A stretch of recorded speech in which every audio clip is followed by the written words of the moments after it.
certain sense of power of pressing a button on your joypad and seeing a plane crash land. It's really cool to play actually trigger it all themselves. The power plays are these big animation moments with a lot of physics interaction. The way the player gets to remotely trigger these power plays is by overtaking other cars, drifting, jumping, all kinds of stuff like that. It earns you power, and when you've earned enough power, you can trigger them remotely. It's a way for you to control the track, create shortcuts and take out your opponents. So if the car in front of you has an icon above them, that signifies they're being targeted in a power play zone.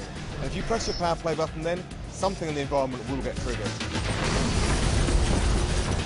Some of them up to 1.8 kilometres in length of animation that we need to do. Synchronised with that, we need all the audio and the VFX and the changes in the post-processing of the game to give that emotional experience. You've got things like, cars that actually have explosives primed underneath them and get blown across the track, gas stations that can blow up, monorail trains that you can derail with explosions, all the way up to bringing down giant structures like control towers.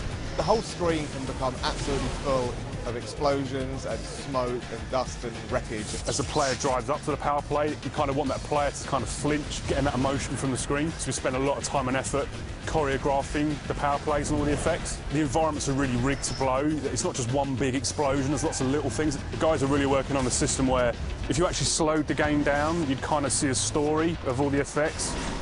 You never know exactly how a lap or a race is going to play out, so sometimes you might not have enough power to trigger some power plays you want in the environment, or sometimes your opponent might trigger it before you get there.